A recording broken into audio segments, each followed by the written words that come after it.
music from Jacob Darling Khan as we explore shamanism. The effects could clearly be felt.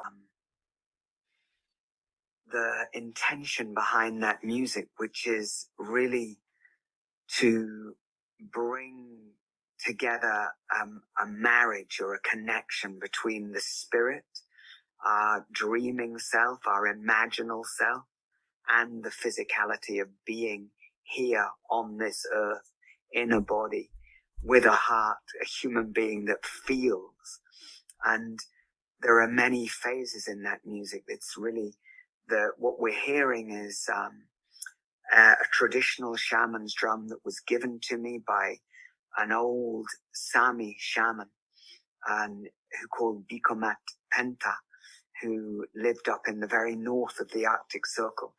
And he carried that drum for 30 years. And the last time I saw him before he died, he gave it to me. And it's has a whole story, because the drum for the Sami people is really the heart and soul of their culture. And until relatively recently, the penalty for playing or owning or making a drum could be death. So we've really, that's an example of how we've attacked our own European shamanic traditions. How would they put a penalty of death for making the drum? You need to explain that.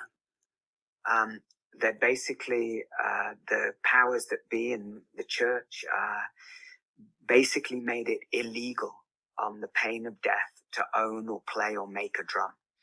And because they knew that the drum was really the very core of the Sami culture's capacity to connect with the land, with their mythology, with their ancestry, with their ways. And that was in the way of the new religion on the block. And so they did their best to wipe it out. But it's not right now. Right now they could build it. But it was up until about 70 or 80 years ago. It's relatively recent, which is extraordinary. And that drum is made from a birch tree and from a reindeer skin. And when he gave me the drum, he said to me, we had a little initiation ceremony. He had another drum, and we played the drums together. And he said, he stopped me halfway through playing. I was really playing, and he went, "Yakov, stop." And I was like, "Whoa, what?" And he said, "What's this drum made of?" I said, "Birch tree and a reindeer skin." "What does that mean, a reindeer skin?" "A reindeer died, and you made it into this skin for this drum." "Yes." "What does it mean to kill an animal?" And I said, I don't know. I'm a vegan. And he said, "I thought so from the way you're playing that drum. You clearly have no idea what it means to touch that skin. You have to, if you want to know what this drum is, go and hunt." And I was like, you didn't tell me that when you invited me here to do this initiation. But I did. I found somebody who could take me hunting, who could take me through the whole experience of what it means to take the life of an animal, to gut it, to butcher it, to clean the skin, and to make that skin into a drum skin. And it completely changed it. Again, it gave me a much deeper sense of my place in the cycle of living and dying. In this episode, we are going to talk about the drumhead, the Sami shaman drum.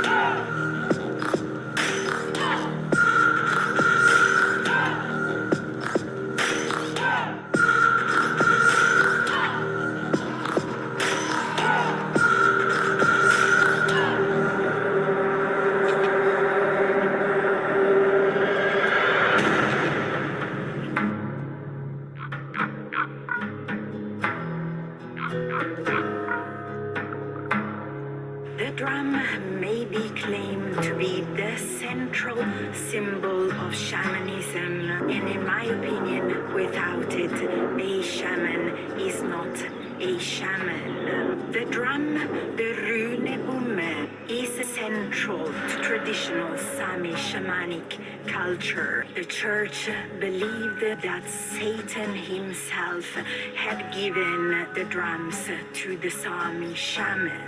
According to Christians, the drum was an instrument of the devil and was the means by which a sorcerer would summon his demons. Such demons were believed to reside in the drum, and these were brought to life by striking the drum. The 16th century vicar of Nordland, which is the region of Norway where I live, described the Sami magic as being dark flies. This is the description of a drum given by a Sami shaman during a witchcraft trial. When the Sami want to cast a spell, they use the drum. The drum is made of pine and covered with reindeer hide. They use a piece of wood as a handle under the drum, and the claws from every kind of animal are hung around it. And when they want to ask their guiding spirit about something, they will take small pieces of copper and hang them on the wings of a bird made out of copper, which they place then on the drum. Striking the drum with a horned hammered line with beaver skin, the bird leaps around on the drum and finally stops on one of the lines or symbols painted indeed on the drum. Then the shaman knows immediately what the spirit has answered. 2 days later, the person that gave the description of this drum in particular was sentenced to death for using witchcraft to drown 5 people, and he was burned at the stake. Today, only 71 old drums exist, mostly scattered across Northern Europe in museums. Sami drums all look rather similar from the front. They are roughly oval, generally egg-shaped, symmetrical along their long axis. The narrower end is always the bottom of the drum. They are skinned in reindeer rawhide and are painted with red line decorations of figures and geometric designs.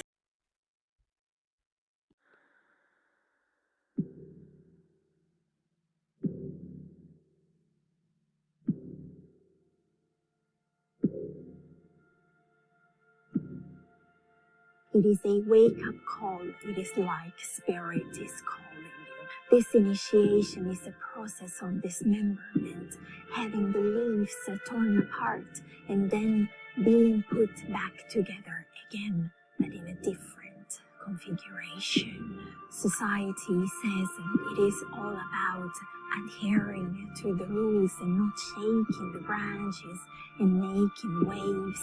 In this initiation phase, the big white reindeer god Gabba shakes all the branches of our trees and has us meet the roughest waves. In doing so, it shows us that health is very, very different. As we develop our power and become healthy, we view challenge as an ally rather than life-threatening. When we complete that challenge, we understand its purpose, and we can then heal people who are wrestling with the same challenge. The second time we meet the Gabba is called acknowledgement stage. Now you are in YD, which means you have the tools to practice the spirit ways. This appears to be very much like a resurrection phase. You see, when we quit thinking about ourselves and our own self-preservation, we undergo a truly majestic transformation of consciousness. This stage is called the call to adventure. The third time you meet it is at your death in the land of the myth.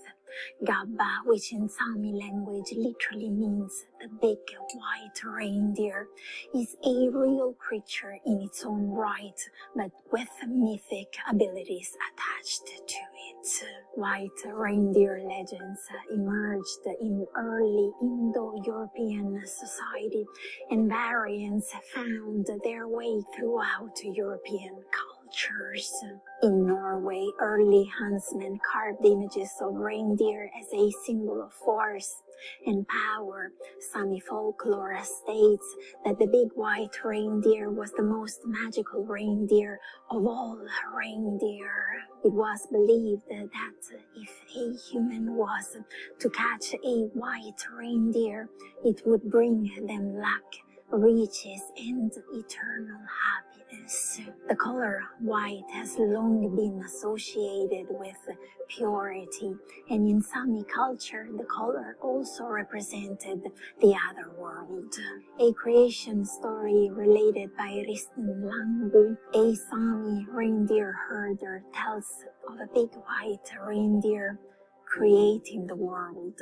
The reindeer's veins became rivers, its fur became forest, the stomach became the ocean, and its antlers became mountains. The Gabba is the anima of wild places, forests, and mountains, the otherworldly steed of fairies and magical folk. The Gabba is seen as a magical beast and is variously known as a symbol for the rebirth of light, creative life force, otherworldliness, purity, the quest, and a messenger between humans and the spirits of animals of the earth. The antlers of the big white reindeer spirit adorned the shrines and altars, were buried in ceremonial graves, and were worn as shamanic headdresses. His image was etched in standing stones, woven into ceremonial clothing, cast in jewelry, painted on drums, and tattooed onto the skin.